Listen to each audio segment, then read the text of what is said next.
when race is your beat.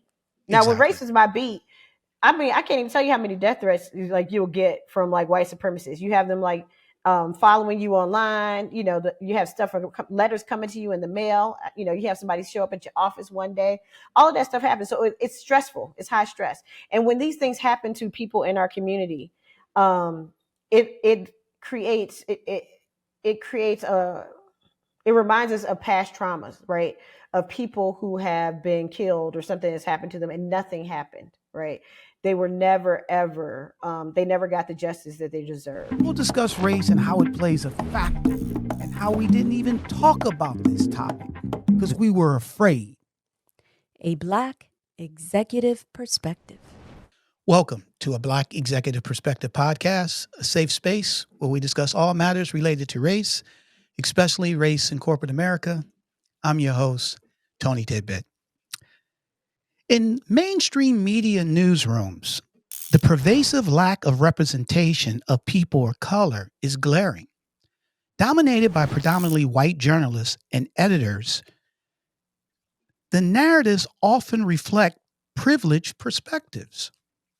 Stories about communities of color are overlooked or sensationalized, often reduced to stereotypes. Meanwhile, everyday struggles and triumphs of people of color are marginalized, deemed unworthy of front page coverage. This lack of representation perpetuates systemic issues like racism and equality, as their urgency is downplayed by the media. As a trailblazer in media representation and diversity, our guest today, Dr. Nsenga Burton, founder, CEO, publisher of the Burton Wire, will share her personal journey and insights into these pressing issues. The multi-hyphenated Dr. Nsenga K. Burton is an award-winning entrepreneur, creative writer, content creator, and media influencer. She is the founder and editor-in-chief of the award-winning news site, The Burton Wire, which covers news of the African diaspora. I always mess that up. Diaspora. Diaspora. Yeah. Yeah. Usually my co-host here, he says this all day long. Diaspora. And I got to read it. I can't pronounce it. Okay. So the Burton Wire, which covers news of the African diaspora. As an expert on intersection of race, class, gender, and sexuality in film, media, and the tech industries, she has contributed to CNN, The Huffington Post, The Griot, The New York Times, USA Today, and many more. She currently serves as editor-at-large for the Black Press USA Newswire. Dr. Burton's writings appear in more than 200 print newspapers on a weekly basis, reaching 22 million readers per week and more than 3 million people online daily. She has a long career in film and as a producer on such shows as Brainwash, Little, and Shaft. Dr. Burton has over 20 years of experience as a college professor and has written numerous academic articles on the topic of race, gender, sexuality, and the media. In addition, she has written about South African soap operas and one of my favorite characters, Don Draper, on the award-winning show Mad Men. Dr. Nsenga Burton, welcome to a Black Executive Perspective podcast. Thank you, Tony. I'm so glad to be here. Thank you for having me. I appreciate you. Well, thank you. And listen, I had to cut your bio short a little bit because I was still been reading for the next 20 minutes of all the things, just some of the things that you've accomplished in your illustrious career. So, I mean, we're blessed to have you. So thank you for joining. We really appreciate it. And, you know, as I started off in terms of the topic of the episode, you know, you're an expert in this area when we talk about race in the media, right? And so we definitely want to dive in terms of the things that are happening. Let me just say this, not happening when it comes to people of color in the media. However, before we go there, I want to get, just learn a little bit more quickly about you. So tell us where you're currently residing and about your family. Oh, yeah. Thank you. So I live in Atlanta. I have a daughter, Kai. She's 8. I adopted her. Adoption is a great option. Everybody should do it. It's wonderful if you are financially stable, emotionally stable, and you love children. then I would highly encourage it. I adopted her since she was 6 hours old, so she has been with me since then. Wow. I have two dogs who hopefully who will behave while we're doing this podcast. Mr. Miyagi and Mr. Surprise. They are Shih Tzus, and they're awesome as well. So I'm originally from Virginia, the proud daughter of Earl and Beverly Burton, and the sister of Bamidele Burton Alexander and Baladi Burton. That is awesome. So big family. Yes. I love, number one, you're 100% right. There's so many kids out here today that need a stable home. And it's so great that people like yourself are willing to adopt. So that is awesome. And just 6 hours, right? So that's just, I could imagine, great experience. And then the dogs, the Mr. Miyagi and Mr. Surprise. So just real quick, and I love your daughter's name, but I just want to know, how did we come up with the dog's name? Well, I'm a film and media person. I love the movie The Karate Kid, and so I decided to give the dog, Mr. Miyagi, a name that was reflective of Eastern culture, right? So that was the dog. The Shih Tzus, they are from Tibet. They're originally from Tibet, and they're royal dogs. And then Mr. Surprise actually showed up on my doorstep in 2019, the day after my daughter's birthday. So we knew he was supposed to be there. I tried really hard to find his parents, could not. And after 3 months, I said, I guess you're with us, buddy. So Mr. Surprise is Mr. Surprise because he's been the best surprise that we've ever had in our household, outside of my daughter, of course. And you know what? So that name makes sense. Yes. Showed up on the door, so he's a surprise. Yes. Surprise. Okay, I love it. And then, and how old are your dogs? If you know, I know you, Mr. Miyagi, you probably do, but what about Mr. Surprise? They're about the same age. Mr. Miyagi is 8, and Mr. Surprise is a little bit older. He may be 9 or so, but they're about the same age. Mm-hmm. So who gives you more? Where's the where do you get more of the challenge from? Your daughter or the dogs? Oh my gosh. So my daughter's 8 going on 18. But she's my bestie. I never call her my broke best friend like people say, because she's got more money in her bank account than I do. But it's the dogs. The dogs they're Shih Tzus. They are royalty. They are spoiled, and they are demanding of my time and attention to a very high extent. Oh, wow. Okay. And so and to be fair, they probably been there around the same time as your daughter. Is that correct? Yes. Very protective. Mr. Miyagi doesn't come downstairs in the morning until he sees Kai. Wow. So he will not come downstairs. That's their big sister, right? Yes. So that makes total sense. Okay. Yes. So I got to stop this part, because if my daughters are listening, we have a dog. Okay. And then, they've been on us about getting another dog. So I might even have Double A cut this part out. All right. But all jokes aside. So listen, Dr. Burton, you, and we, talked about it a little bit in terms of when I went through your bio. Have been very accomplished. You've been a media icon. You've been an influencer. You contribute to a lot of different sources when it comes to the media, from CNN, New York Times. You have your own publication, the Burton Wire, which is award-winning. I've seen you on all different type of interviews, or I've even read some of your articles that not only that you wrote, but people that you sponsored, especially in CNN, which we'll get into. So the question I have for you is, why did you want to come on the Black Executive Perspective podcast? I wanted to come on the Black Executive Perspective podcast because I think it's important to connect with like-minded people who are doing the same thing that I'm doing. And my ultimate goal is to elevate the stories and voices of Black people who are working in many different fields, but especially in media. So you, Tony, are working in media. You're elevating the voices of many people. You have quite the career yourself.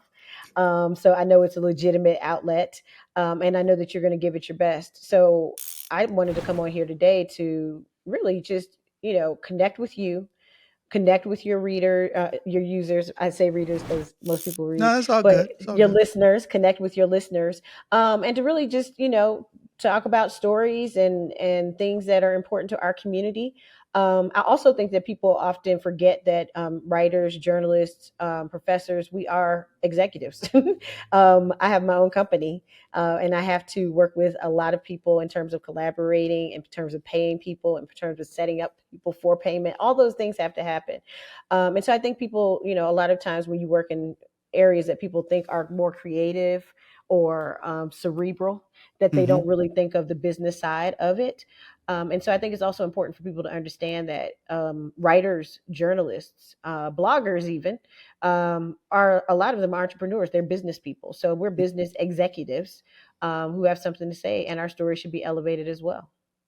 Well, thank you for that. And obviously, we're looking for you to help elevate these stories that we're going to go into today, primarily yours, because you have had a lot of success in a lot of different endeavors. And I love the multi hyphenated part because you are and you speak to that. So, are you ready to have this conversation, Dr. Burton? Yes, I am.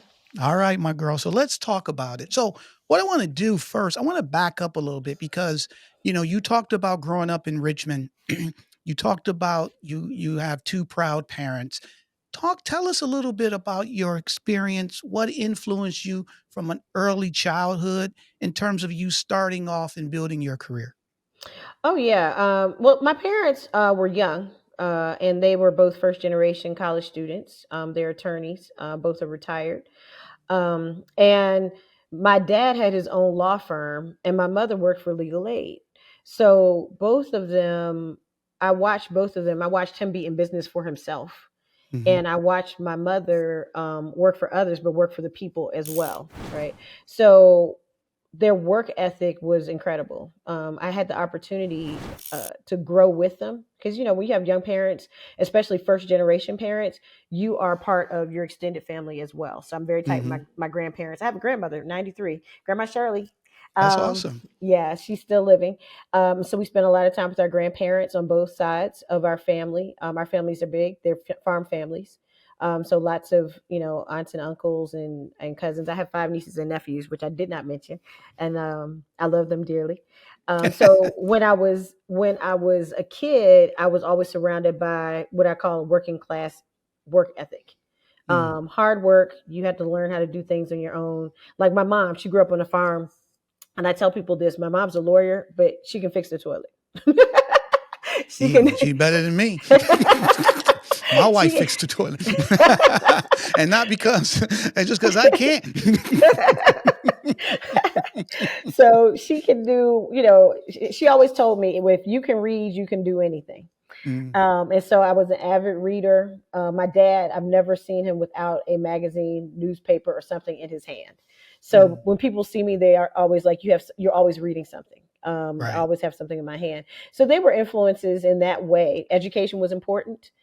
They modeled entrepreneurship for me. My mother always had her own business as well, worked on behalf of the community. And activism does require business skills, which a lot of people don't think about. And when, particularly community organizers, one of which was a very famous president we had.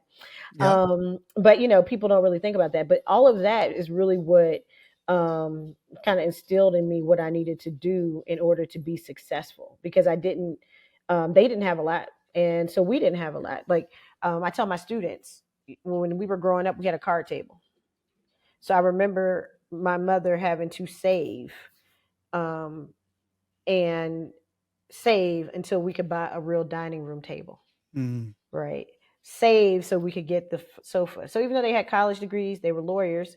When you're first generation, you still got to not only build yourself up, but you have to still take care of your family, right? right. Right. And so money isn't always just going to the household; it's going outside of the household too, because you got to elevate people, right? Hmm. So I learned that in terms of community, like you got to bring people along who are willing to come, right? Like, you can't sacrifice yourself, but who are willing to come, you got to bring them along as well. So I learned that from my parents as well. So that's how it all really started. I just, my sister and my parents eventually divorced, but my sister and I would spend summers with my dad in his law firm, and we would do everything from. My sister's a lawyer, by the way. Like But father, like daughter. like father, like daughter, and we would just basically, go through his files. He would organize files. He would give us tasks to do and things of that nature. So we were always working, so to speak. I don't ever remember not working. Mm. And so that's kind of how it all started for me.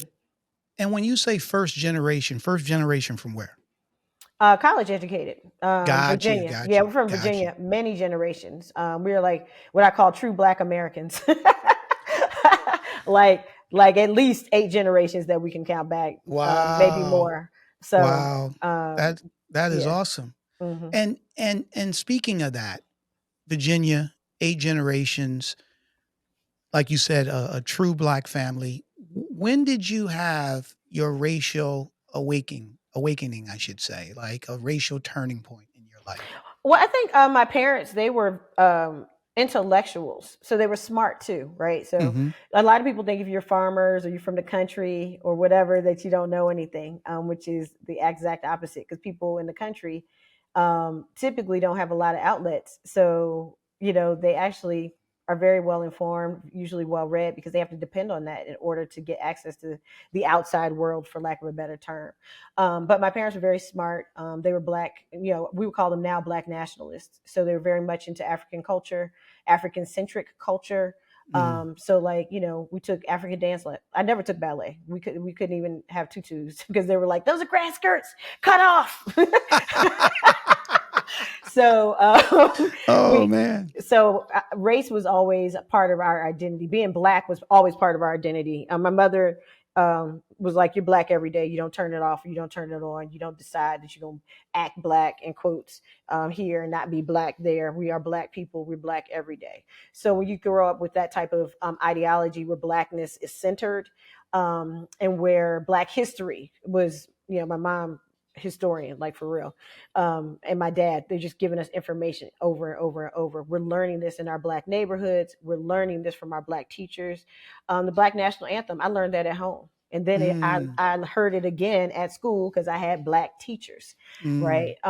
And so our my upbringing was very Afrocentric, I would say.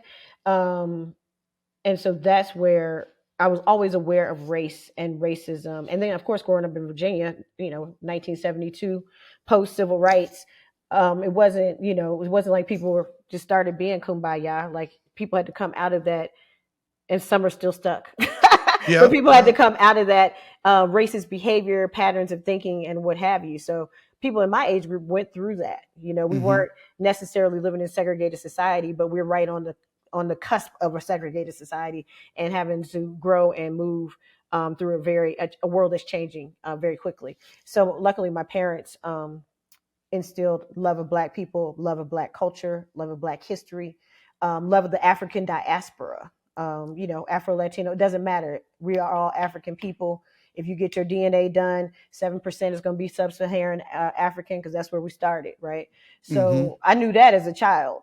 Mm. So that's where the reckoning, it came from home. You make a good point, and I want to ask you a question on this. And because the way you grew up, and look, my mother wasn't a nationalist, but to your point, everything that we learned, or everything that I learned, was pro-Black, right? And it Hmm. was something that I always carried. It was a pride that I always carried out of that, and it made me, be a history buff, where I would go to the library and look up and read about, our heroes and stuff to that nature. And that's why it's kind of interesting that I started this podcast and, talk about history and all those things, because that was something that I always did. I always read about, and I always rooted, no matter for the Black person, no matter where they were. Right. However, let me ask you a question on that. Do you think some of that is lost today? In terms of the African American family really be sitting down and, you know, being pro-Black and really Hmm. educating their kids and really, creating a center of who the family is, who the culture is, who's what the community is about or should be about, versus, we want to also assimilate, right? Hmm. Hmm. And we want to, be able to show that we can do all things, and we should be involved and run for president or whatever the case may be. Do you think that way you grew up, what I talked about, is kind of lost a little bit based on trying to assimilate and be part of all things? Yeah, I mean, I think that you have to be thoughtful and intentional about it. And I think the world is just different now. Like we are inundated with so many things. We're mediated, I mean, beyond repair. Everybody has a cell phone, everybody has some type of social media. And so I think in order to do that kind of what I would call social training, Mm. that you have to be thoughtful and intentional about it, and you have to do it. So yeah, I think we have lost it. I think that unfortunately, a lot of people mistake money for success.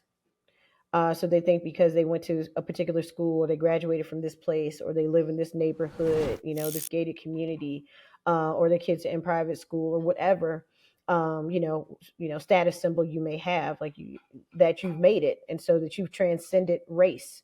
And I think that when you get to that point, you have to make sure that you are instilling your Black cultural identity in your kids, because no one else is doing it. I mean, we see with the education system, they're banning our books, they're taking our classes out. They don't even want to have an AP class on Black history, because they just don't want us to know about it, right? So when we were coming up, there were, if you had books, right, the generation before me, they didn't have books. Then our generation, we had old books, Old books. right? Then the ones behind Old. us, they had the newer books that were supposed to be more inclusive. Now they're banning those books, so the ones Right. behind us are going back to the other stuff, right?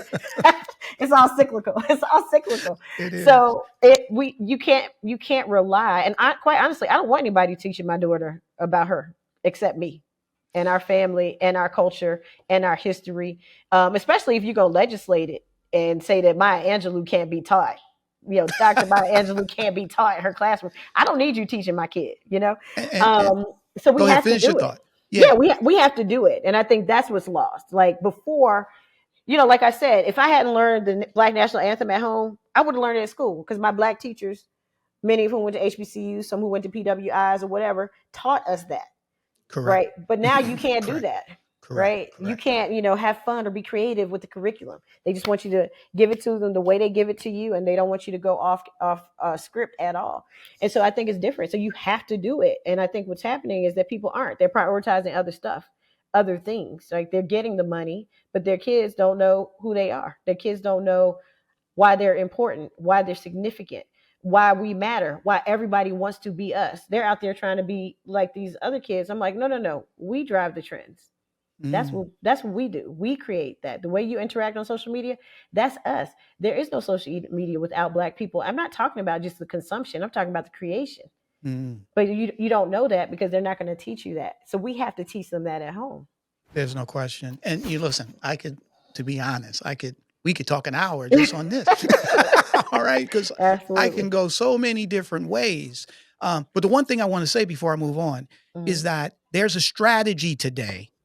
All right. A political strategy to ban books and all that type stuff, because they don't want people to be aware of their history. They not just, and this doesn't have to do with just Black people. They That's don't right. want white people to know. Okay. Mm-hmm. Mm-hmm. Because the narrative then changes. Okay. So Mm-hmm. it's big, it becomes bigger because there's a fear Mm-hmm.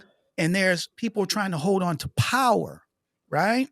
And we'll dive into that a little bit later, but I totally agree with you 100%. And it's important that we do, take hold of our history and Yes. make sure that we educate ours and make sure that they continue to stay curious, right? In terms of Mm-hmm. learning stuff that we didn't teach them Mm-hmm. or we didn't know. Mm-hmm. Okay.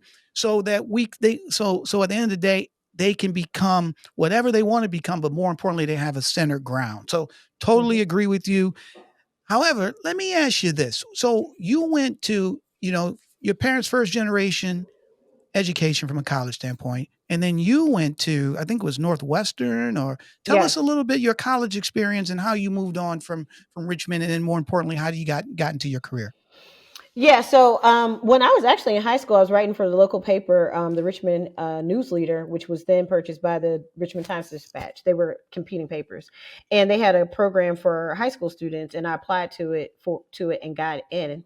And then one of my first stories was on the dress code, Richmond Public Schools dress code, which was not cool with me because we couldn't wear shorts, but we didn't have air conditioning.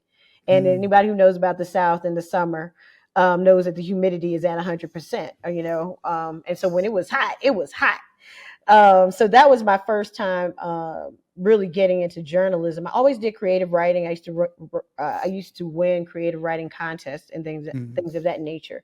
But that's when I first learned about journalism and was actually trained. Even at that age, they were training us in AP. They were training us in writing. They were training us in the 8 parts of speech. They were training us in all of that. So that was the first time I really had exposure to it. But how I learned about Northwestern, one of my girlfriends who was white, I went to a mostly Black high school, like 98%. And her mother had gone to Northwestern and she was going to Northwestern and she was salutatorian. I was valedictorian the following year. And so I had never heard of Northwestern, but I think that's why I started getting materials from Northwestern. So I started looking at the materials and I knew then I was either going to go into journalism or film. And I was always competitive. My parents are competitive. So I was always competitive. We were competitive in the household. They never let us win games. They never like none of that. There was nothing. If you they didn't let you win. No. And if you went and competed somewhere and didn't do well, they told you like you get it together. Those are my parents. So I love it. I was like, okay, if I go, I'm valedictorian. So even in my head, my young mind, I was like, I've got to go somewhere, where I can be challenged and what have you. And at the time, like I told you, I was going to all Black schools and most of my teachers had gone to HBCUs. And I knew that I could go and, go to Howard or Clark or Spelman and Hampton, and have like great experiences. Because those are the schools that most people are going to, Virginia Union, Virginia State, things of that nature. So I knew I could do that, or at least I thought I could, right? But then I was like, ooh, I'll be in school with the same people I've been in school with, most of my life. And I was like, I think I want to try something different. So, sometimes people think that Black people go to PWIs because we don't want to be Black. That's not it. Typically, they have a lot of money to give you. That's number one. And then number two, sometimes you've grown up in all Black environments most of your life and you want to do something different, right? Right. Yeah. So anyway, that's how I ended up at Northwestern. When I was at Northwestern, though, before I declared my major, Spike Lee's She's Gotta Have It had come out. Okay. And I was still in high school, actually, in school days. And that was the flick, though. That was the School Days. School Days was it. I didn't see She's Gotta Have It until I was older. I didn't see She Gotta Have It either. I saw School Days. But I saw School Days. And I was like, Black people make movies? And then my parents were like, of course, Black people. Hey, have you heard of Gordon Parks? I mean, what's wrong with you? Shirley Clark. What do you mean do Black people make movies? And I was like, okay, I'm sorry. So I applied to the radio, TV, film program because I didn't know anything about film. And I got in. And the rest is history. I did production. I loved it. But when I became a senior, when I got there, I placed out of most of my classes that, the introductory classes, because we had to take these tests. So by the time I got to senior year, I had taken all my classes. So then I just started taking stuff that was fun. That's how I got into the intersectionality. So I took a class on Black feminism. I took a class on womanism. I took a class on, American history, from a particular period. I took a class on film history from, 1960 to 1975. And so that's when I figured out, you can do more with film than just make film. Like you can think about it. You can study it. It intersects with all these other things. And so that's how I got started. Wow. And I just kept going. So what was the experience like from going to a 98% Black high school to going to Northwestern, which is probably 98% white people? Yeah. Well, luckily, actually, I had gone to governor's school for a summer. Back then, governor's school was a summer. It's a year-round program now for the gifted and talented. So I had already had the experience of being a minority. It was like 9 Black people out of 215 white folks in Virginia. And I already knew, because my parents had told me that Black people were brilliant, that there was no way in the world that only 9 of us should be here, especially as I got to know people. I was like, how are you here? So this is gifted and talented. I was like, okay, yeah, whatever. So when I got to Northwestern, the same thing happened when I was in governor's school. My parents had told me I was Black every day and I was going to be Black wherever I was. So I hung Black. That's a term we use at PWIs. Some Black people will just go off into the sunset and you'll never see them again. And other Black folks, we hang Black. So Northwestern had a very strong, it was only 10% at that time, it's even less now, but at the time, we had a very strong Black population. We were politically active and motivated, informed. A lot of us were, we had a good mix of like private school kids, public school kids, good mix of fourth generation, third generation educated folks, good mix of like people with two Black parents and some people with multiracial households, adopted kids. Like it was Northwestern back then, they were doing their thing. I don't know what they're doing now, but back then they were doing their thing. They had the whole sociology textbook in action in the classes. So it was the UN then. It was the UN. It was, and we were what they call now Blackity Black, right? That comes from a rap song, but we were Blackity Black. And we had Rodney King happening during that time period. I was there from 90 to 94. And lots of other things were happening, especially in Chicago, So, I was able to hang out with white folks. I never changed who I was. I was just who I was. I had white friends, I had Black friends, I had Asian friends, but I was always me. Everybody knows, even when you meet my friends from college who run the gamut, right, they all know Nsenga is Blackity Black. Right, that's the goal. Pro-Black. She pro-Black, right. Richard Pryor used to say blue Black. Right. So I often say, yes, if they're my friends in college and they're still my friends now, that's a righteous white person. That's a righteous, Native. That's a righteous, because I have never changed who I am. I'm all about collaboration. I don't believe in any type of supremacy, racial supremacy. I think we're all humans ultimately. But what is not going to happen on my watch is that Black people are going to be reduced, overlooked, made invisible, or dehumanized. That's just not going to happen. So if you can't engage with me, and some people can't, they really can't, or be held to the fire, then we're not going to be friends. and so number one, I love that because I think a lot of times, people struggle with their authenticity. Okay.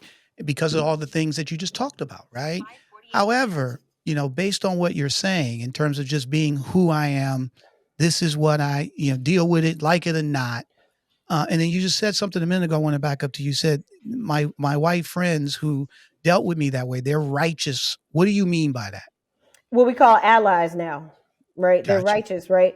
Where we can have real conversations and still be friends.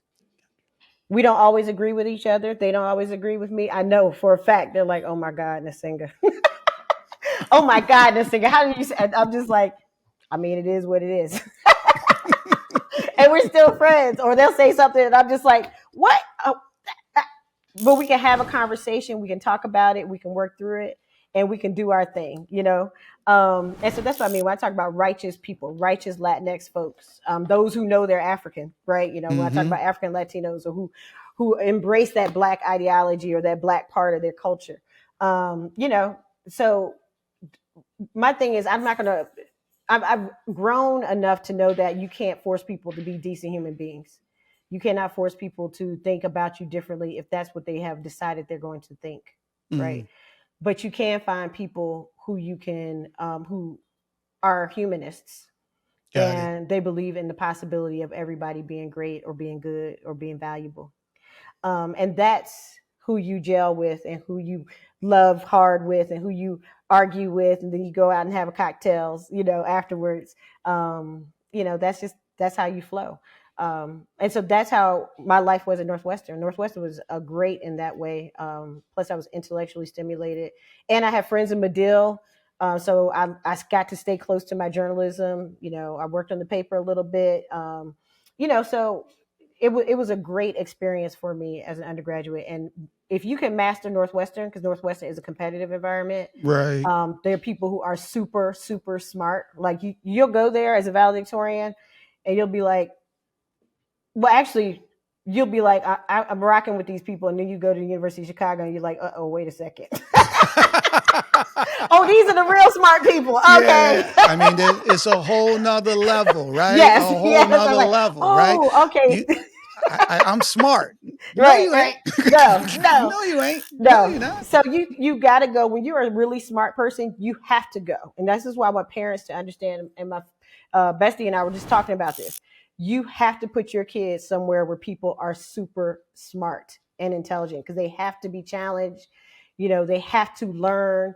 I had a French professor. I had taken French my whole life. I wasn't fluent, but I was damn near. And he was from Quebecois. Mm-hmm. And he told me, so I was like, I'm just going to take French and just blast through this. He was like, I'm sorry, ma'am. Basically, you speak French with a Virginian accent. And if you continue to do that, I'm going to fail you. So I had to go to his office hours every week, 3 times a week, and get tutoring on how to properly pronounce French without a Virginian accent.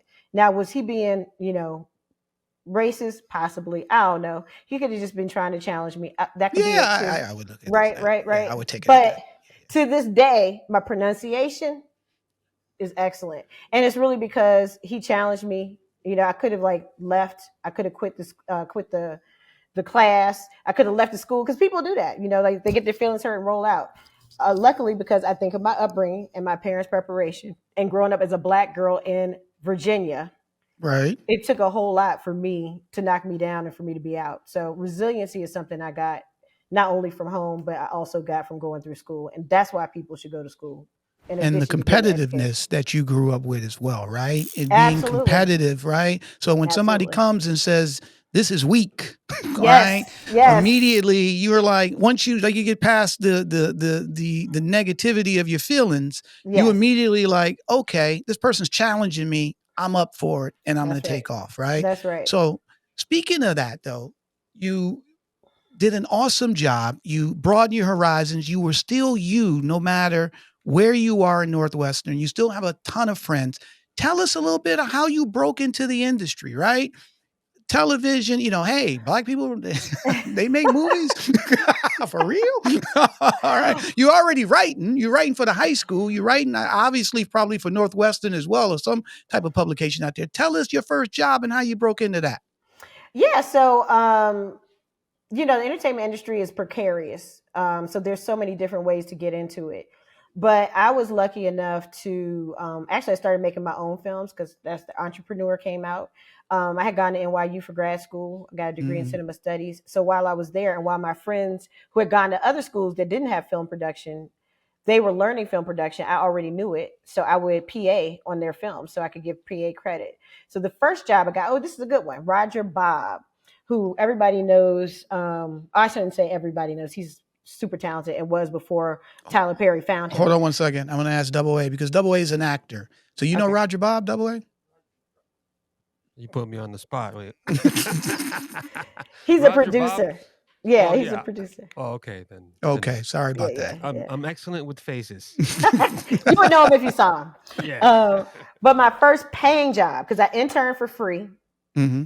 This was back when you could, before they changed the labor laws. So now, now you can't really do that. You got to do something for the student. But before, they'd be like, come work 60 hours and not get paid. Yeah, that's true. And get your experience. So I did that. So I interned a lot. I was working, I crewed, which means working on the set of other people's films when I was at NYU. So some of these great filmmakers who are out here now, I had the opportunity to work on their films: Cinquay Northern, Booker Madison, Christine Swanson.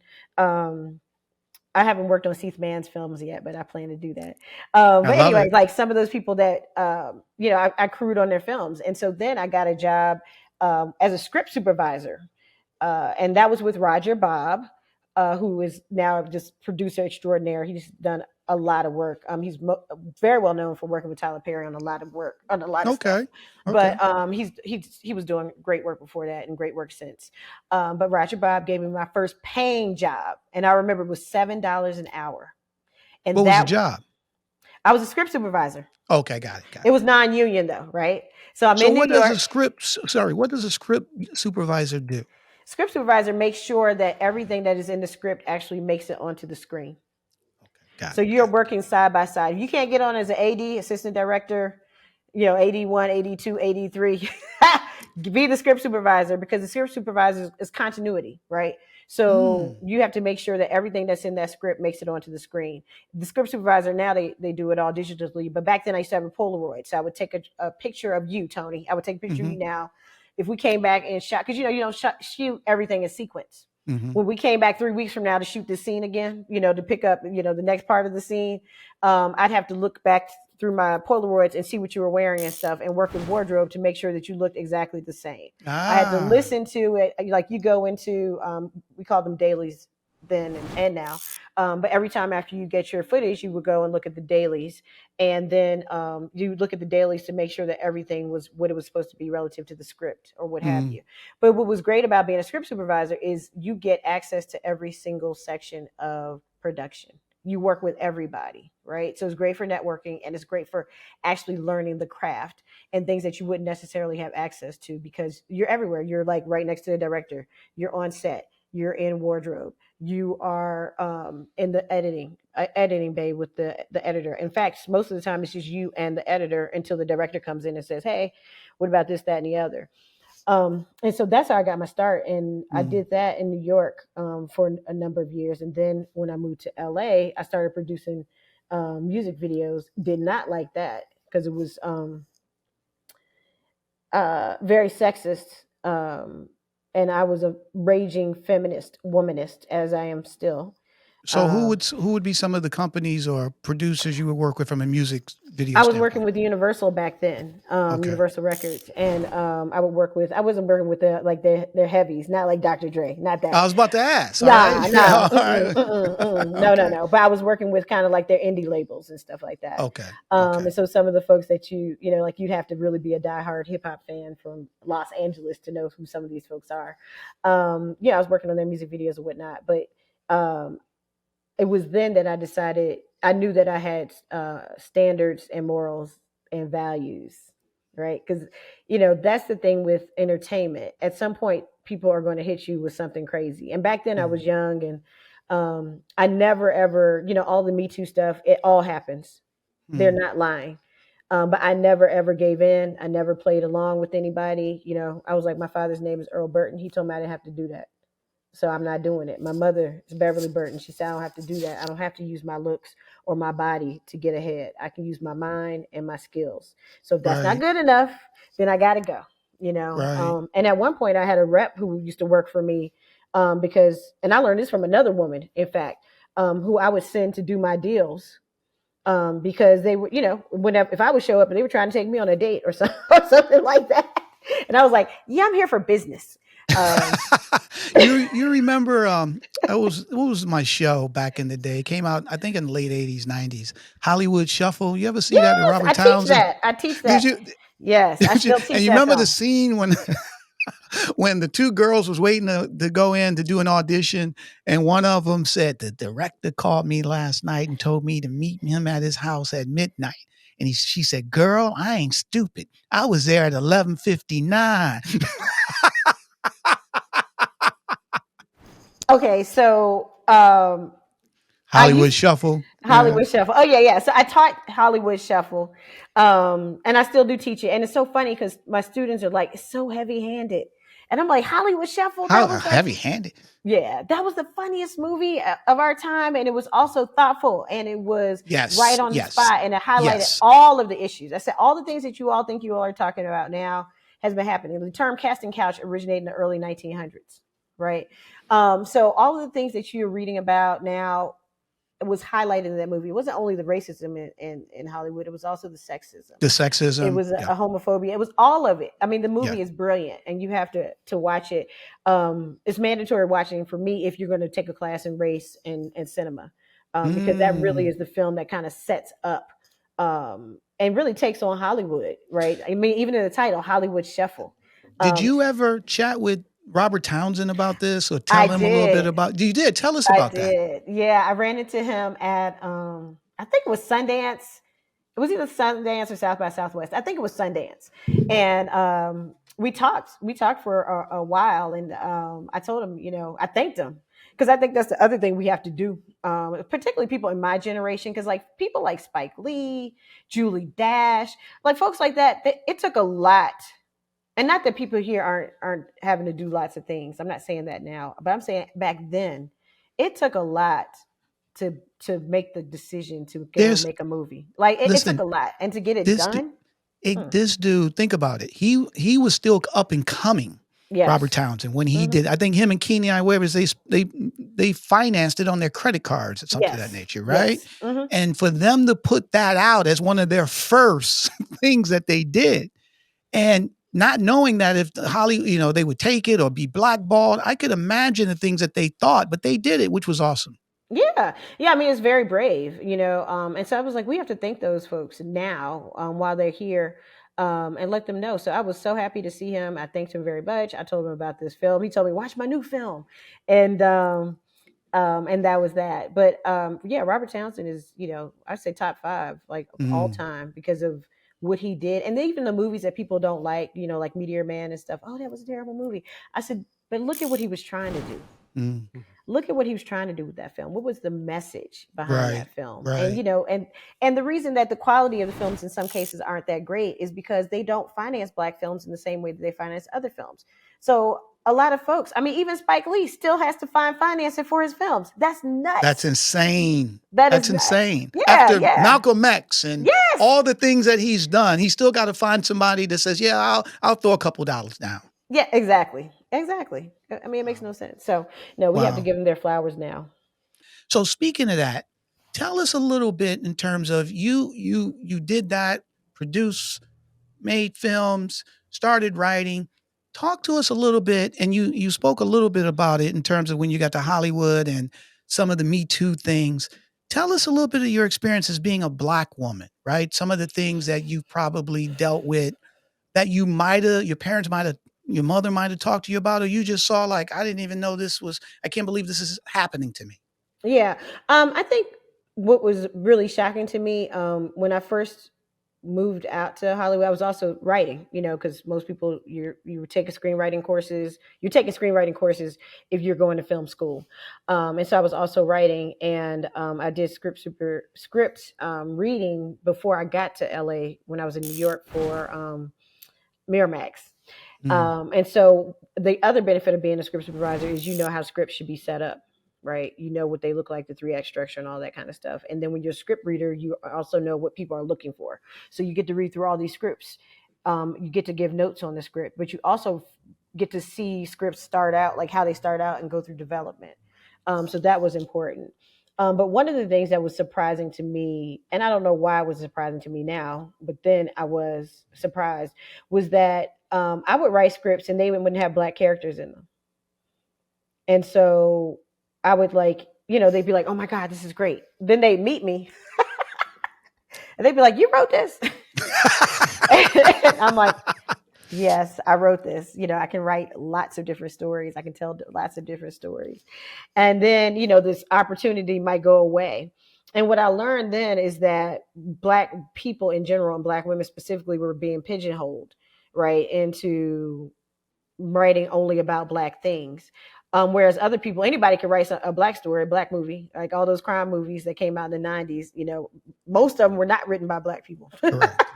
But people could, anybody could write our stories, but they will not let you write other people's stories. And that has changed to some extent now, but back then it was a really hard and fast rule, and it just like threw me because I was like, what difference does it make if it's well done? Like Right. if I'm getting a meeting with you, that means you liked it. So why is it that I'm a Black woman, and I didn't use my real name, Nsenga Burton. I would say NK Burton. So I use my initials. So And they why was didn't know, that? because Nsenga, is a Black person, more than likely, Mm, right? Queen Nsenga, Africa is the right, Portuguese spelling right. of the African queen.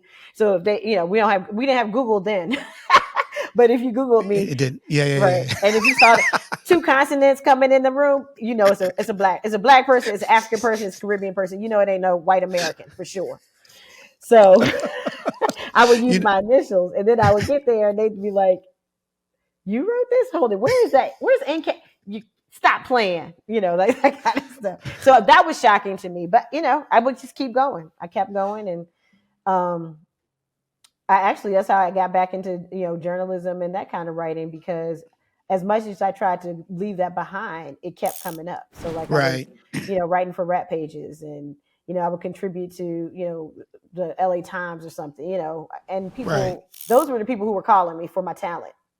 Right. Right. And so that's how I ended up going back into that space when I had tried really hard to get out of it, because I'm like, I need to learn something new. I need to do something new. I need to conquer something new.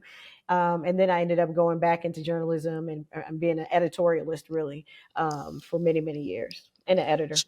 So speak to us a little bit about that, right? Because you were running into this situation where, did you write that? People, companies or editors or whatever the case may be is trying to squash certain ideas or thoughts or, because it came from a Black person.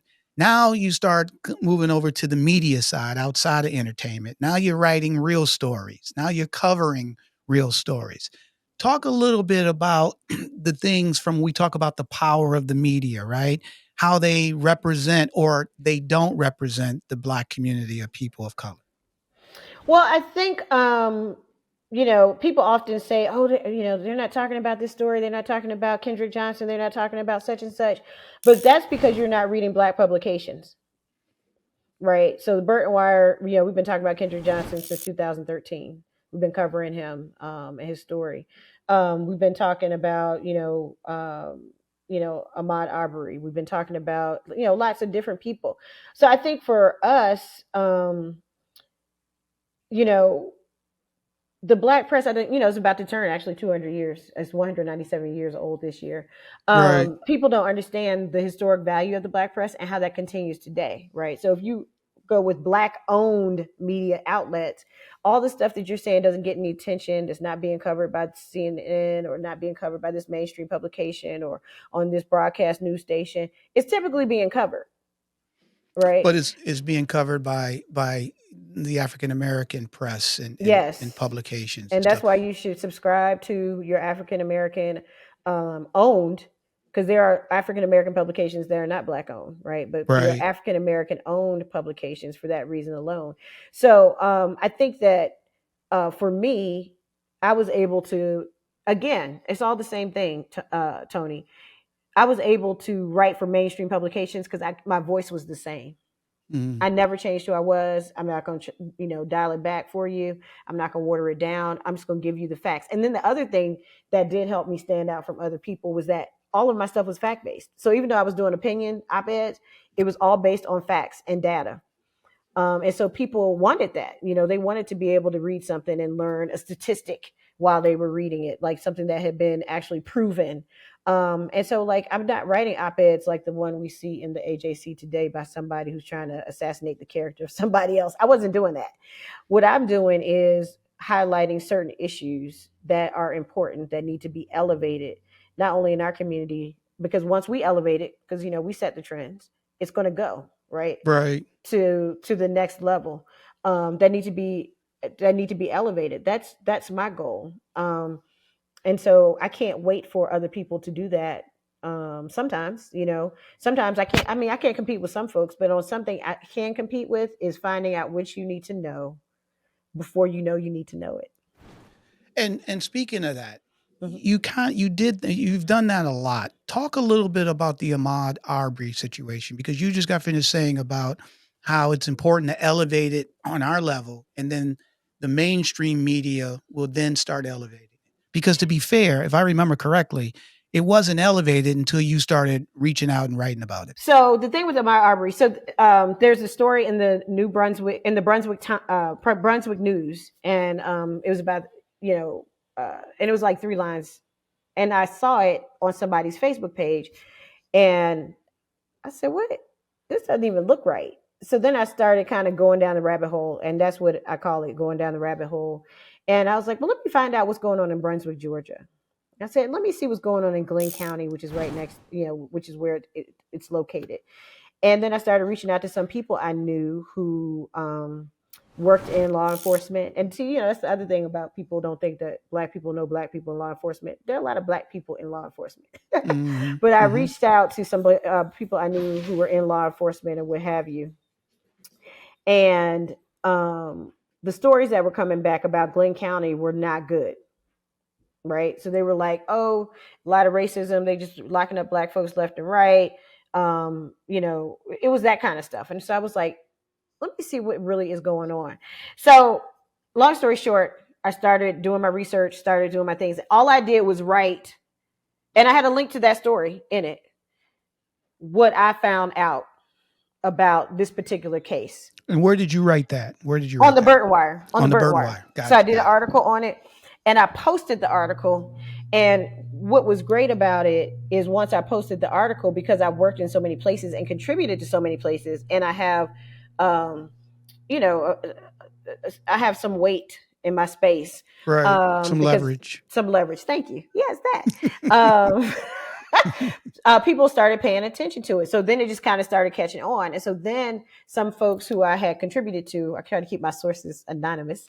You ain't got to break. You ain't got to break no sources here. For mainstream publications contacted me. And so this is the difference about being an independent journalist and working for someone, like working for yourself. When they contacted me, they were like, so what's going on down there? And I read your story and what's happening? Like, why do you think that this is, whatever? And so we were having these conversations, and I was like, well, here are my notes. Now, journalists don't do that. Like, if you work for a Give publication, up notes. AJC will fire your behind if you give up your stuff to somebody else, right? Let me ask you this. Was the video out yet when this happened, or was this prior to the video? This is prior to the video. Got it. This is prior to the video. So that's how the video gets out, though, I think. Got it. Right? I'm pretty sure of that. And so I was like, I posted it, and then it just caught on, and people were asking about it. And then some editors from some mainstream publications called me, and they were like, listen, Nsenga, we saw your article. We need to, I want to know more about it. So, I just told them what I had. I sent them my notes, because my goal was not to own the story. Right. It was to elevate the story. Larry had already done the story in the Brunswick Times. So I couldn't own the story. Right. So I'm like, but I can explore this story and kind of see what the other pieces are that didn't make it into that. And I just sent them my stuff and everything that I knew, and the rest is history. They sent, these people sent teams down to Brunswick, Georgia, and the rest is history. And you wrote an article after the verdict, when the 3 white guys were convicted, right, for murder. And your article, I read it, and it was in CNN. And you kind of encapsulated the thoughts, or not just the thoughts, the emotions of Black Americans all across the country. Can you speak to that a little bit? Because I loved what you wrote. Yeah. As Black people, and Tony, this, when you do this kind of work, what I call the heavy lifting, some people get to do fun stuff. And sometimes what we do is fun. It's fun. Sometimes it is. But when you do, like, when race is your beat, now when race is my beat, I mean, I can't even tell you how many death threats like you'll get from like white supremacists. You have them like following you online. You have stuff, letters coming to you in the mail. You have somebody show up at your office one day. All of that stuff happens. So it's stressful. It's high stress. And when these things happen to people in our community, it creates it reminds us of past traumas, right? Of people who have been killed or something has happened to them and nothing happened, right? They were never, ever, they never got the justice that they deserved, right? So we're literally sitting there holding our breath. I was literally holding my breath because I was stressed about it because I couldn't believe what I found out, right? And then you're like, and you can believe it because we know history, but like intellectually you know it, but then emotionally it's something different. Correct. So you're holding that trauma, you're holding that pain, like you're holding your breath. Breonna Taylor, you're holding your breath. Eric Garner, you're holding your breath, right? Trayvon Martin, you're holding your breath, hoping. And what they don't understand is because we've had such little justice in our lifetimes and our parents' lifetime and grandparents' lifetimes and all the generations that came before us, we aren't sure if anything is going to happen to that person. We don't know if they're going to get off. And so that is a very stressful thing. So I realized I had been literally holding my breath, right? And, breathing, when you do meditation and things of that nature, I had literally been holding my breath for weeks, with and I love the way you spoke about it, when you wrote about it, when you said, I'm just holding my breath, and you listed all the things that you just got finished talking about that we deal with, we see, we have history on, and it's really sad. So the question I have is, and I get it that, as having a Black press, a lot of these stories are going to be written. I get it that definitely in our local community, we need to pay attention. We need to be on this stuff. I get it that we need to subscribe to not only the Burton Wire, but a bunch of other publications, African American publications to stay informed. Where I struggle is knowing that this is what we were doing back in the 1900s, okay, in the 1800s, okay, and we still got to do that today. All right. Yes. In terms of, because mainstream media won't carry these stories. You had Natalie Holloway and Gabby Petito, who two girls, and look, it's really sad what happened to them, where they were kidnapped or they were killed. One was killed in Aruba on a vacation. The other one went on a ride with her boyfriend, comes back. Which makes, I don't even want to go there. He comes back, right? Driving her car, right? She's missing. It's national story. They even they've done the movies on this. Okay. But then when it comes to African American, kids, women, Ahmaud Arbery, Breonna, all these other individuals, it's got to take an Nsenga Burton, Dr. Burton, or somebody else to ratchet these things up before the white media doesn't take it. That part I don't understand. It's frustrating, right? Because at the end of the day, these people are human beings too. Absolutely. Gabby Polito's family wasn't rich. Natalie Holloway's family wasn't rich. So you can't say it's a class thing, right? Or a wealth thing, right? So why is it? And maybe the question I have is, why is it that we have to continue to go to the only press that will cover these things and the mainstream press won't do it? Systemic racism, structural racism, right? It's all of these things that are baked into our everyday lives, such that they become normal. They appear normal, but they're not. People make decisions every single day about what's going to go into their publication, what's going to go on air, what's going to go into their podcast, everything. And people value Black lives less. It's true. And I hate to say it like that, because you would hope that we have evolved more. But I think we're seeing that, with all of the, at least rhetoric that we're being having to pushed deal out, with, pushed out, exactly. that they haven't. Like, I think that you do have more coverage than before. I live in Atlanta. Atlanta also is a different kind of place. So, Black, when you live in cities where Black people are in where it's more positions of diverse power, and pocket, right? correct. Then that changes the dynamics. But yeah, no, we have to. And I mean, I live in Atlanta. This happened in Brunswick, Georgia, which is not that far from here. Exactly. And even then, it was just like, what is this? What is happening? Why do you think this? And it's just like, listen, this guy, he's not. Where's he stealing? He doesn't have a bag with him. He's not coming from a car. How is he possibly stealing anything? Like, it just sounded so 18th century made up BS. Exactly. So I was like, no, you have to ask those questions. And I think sometimes, because even when you think that you have unlearned, that's what we call unthinking Eurocentrism, or unthinking or unlearning behaviors, you haven't. In the back of your mind, you still think that he must have done something. He had to have done something for that to happen, because they just wouldn't, hunt him down and kill him. No, they hunted him down and killed him. Yeah. That happens to Black people all the time. Typically, it happens a lot, even when we do it to each other. But you all don't care. Those are called crime statistics. Those are not called crime stories. As Tupac said, the same Black people you scared of, you got us living next door to them, right?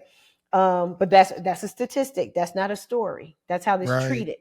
And so we have to do that heavy lifting. And as you see, whenever we take our foot off the gas, those stories go away. They go away, and that's what it is. You hit it around the head, and that's, to be honest, and I'm probably one of maybe hundreds or maybe thousands of podcasts that now are out there, in terms of making sure, to your point, that we're elevating these conversations, that we don't let these conversations go away, okay? Because when they do, it's status quo all over again. So I totally agree with you. So tell us, why did you start the Burton Wire? I started the Burton Wire because I had worked as an editor at large for a major publication, The Root, which is still going strong. I had been an editor in chief for Rushmore Drive, which was known as the Black Google. I had been, contributing to a variety of mainstream publications. I had written for Huffington Post. I was a columnist for the Huffington Post Black Voices. So, I had done all those things. But whenever I tried to get something that, I really, really thought was important, a story that I thought needed to be elevated, like the 200 Girls, that was the story I tried to get in probably every publication. And people were like, nobody cares about that. What does that have to do with us? What does that have to do with our demographic? And I'm like, you don't think that 200 schoolgirls being stolen off of a school bus in the middle of the day and sold into, different forms of slavery, some of them killed, some of them, treated and becoming pregnant so they can't even go home. Like, all these things because all these cultural customs or whatever. You don't think that's important for people to know? Okay, well, I think it's important, so I'm gonna start my own thing. That's awesome. And that 12 years later, here we are. Here we are. Here we are. And what's the mission of the Burton Wire? What is it that you feel really good about that you're providing, so people who listen to this podcast, back to your point earlier about subscribe to Black-owned publications. So tell us that. Well, the Burton Wire is really about elevating stories about the diaspora that bring people different types of emotions. So we're not all into what I call trauma porn. Sometimes I have people just sending me Black people getting killed or shot or whatever every day. I'm like, listen, Linda, listen. We're not doing that today. Right. We are doing joy today. Okay. And, seriously, like choosing to represent, uplift Black joy is revolution. It's a revolutionary act. I love it. I right? love it. Right. I love it. So that's the kind of thing that we're doing. I'm trying to bring stories and elevate stories about people, places, things, media that you need to know about. I feel really good when, somebody I've talked to or covered years ago, like an Ingenue Ellis, it gets an Academy Award. And I'm here like, I knew it then. You need to know who she was. I feel great, that I helped elevate, or not elevate, but helped get Ava DuVernay in our publications, at the Root and the Root 100 and all that kind of stuff, and to see where she is now. I love that kind of stuff. So my goal, the mission of it is to elevate stories of importance or significance of the African diaspora. Right. And it's for people who live here who want to learn more about what's going on in the world. And it's people who are out in the world who want to know more about what's going on here. That is awesome. And listen, just so you know, I'm a subscriber. I know. I read it. All right. Thank you. Right. And I love it. It's, definitely. And we're going to get more subscribers because to your point is very important. Final question for you, Dr. Burton. And again, you're still going like this. Okay. So you still have a lot more to accomplish. There's a lot of things you can continue to do. But if you had to, give advice, if you were 16 years old again, and you had to give advice, knowing everything that you went through thus far, and you had to look yourself in the eye at 16-year-old, the Nsenga at 16, what advice would you give yourself? Just keep believing in yourself. I think as in general, but especially as Black women, Black men, there are so many people who are just so happy to say no to you. You'll have a resume. Listen, like I was cracking up when you said my bio, you were like, I could have kept reading. You sure could have, because that's my goal in life. I'm gonna make you lose sleep over what can I do? How can I not hire this woman? Like, how is this even possible? Because you get so many no's, so you have to be resilient, and you have to make sure that your stuff is tight. Right. So that when you get into the door, you know what you're doing and capable of. But I'm just keep going. So many people, they don't have that ego strength. And I think I got it from, not only my parents, but also just knowing that my culture, like I come from strong people. I'm proud to come from farmers. I'm proud to come from military people. I ain't never been on no farm. I ain't gonna never be in the military. But exactly. Would you know? Right. But my point is, I believe all of that is in me. Right. And all of those people raised me. Right. That experienced those things. Yes, exactly. My grandparents, custodian and a maid, raised me. I have all of that in me. So I brought all of that into me. So that's why I'm like, also, just don't get your values from other people. That was one thing I think that kept me going. I just never, even as a young person, my mother said I always had this discernment. I didn't let other people define who I was and tell me who I could be. Mm. I never have. I still don't to this day. That's why I told you it's hard being my friend. It's hard being my man because I'm just like, this is who I am. I like me. This is what we're doing. I do have some flexibility, but at the end of the day, these are my core values. This is what I'm doing. So I at love it. 16, I knew that. And I mean, like, I'm 51 now and I still know that. Like, I matter. What I want matters. What I think is important matters. And what I want to do will happen with or without you. Right. So I think Right. that's the advice I have. Kids today, I'm like, get that ego strength together. Have something behind it. They'll be like rolling and then they get stopped. Somebody will pull something out from under them and they just want to go away. I'm like, don't go away. You go back stronger. You Right. go back stronger. And so that's what I would tell my 16-year-old self. Keep going. Keep that confidence. And that's it. That is awesome. Let me ask you this. How can a Black Executive Perspective podcast help you, Dr. Burton? Your podcast can help me by sending, like you said, people to my website. I'm going to launch a podcast soon, which we talked about. I actually have it. It's called the Burton Wire Tap. We're on hiatus because my co-host passed away suddenly, and I was really traumatized by it. I know I play a hard sister on TV, but I'm really a sensitive sister on the inside. So it took me a long time to get over that and to want to, to feel like it was okay to keep going with that particular thing. Right. So that's how you can help me. You can tell people about the Burton Wire Tab, which we are relaunching in March. And you can tell people to subscribe to the Burton Wire so they can find out information they need to know. That is awesome. We will do, and we're going to put, the Burton Wire on our website. So people will be able to come. If they don't listen to this, they can click on the link and go directly to the Burton Wire and subscribe and be able to not just see Black people being killed, all right, but learn about all the positive things that's happened in the Black community. So for our guest, Dr. Nsenga K. Burton, we want to thank you for appearing on the Black Executive Perspective podcast.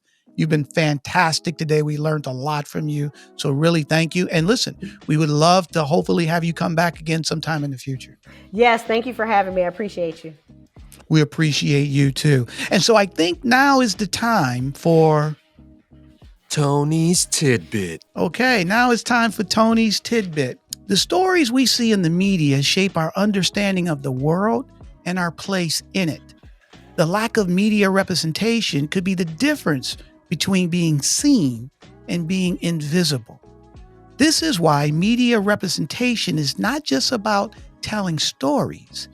It's more about telling everyone's story with urgency, fairness, and accuracy.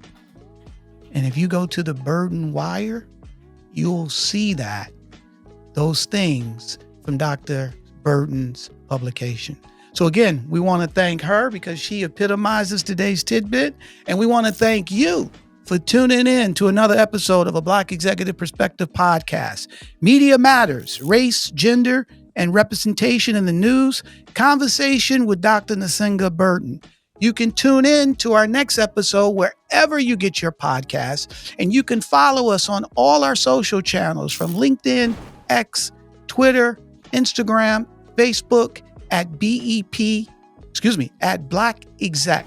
For our fabulous guest, Dr. Nsenga Burton, for our producer, Double A, I'm Tony Tidbit. We talked about it. I love you, and we're out. A Black Executive Perspective.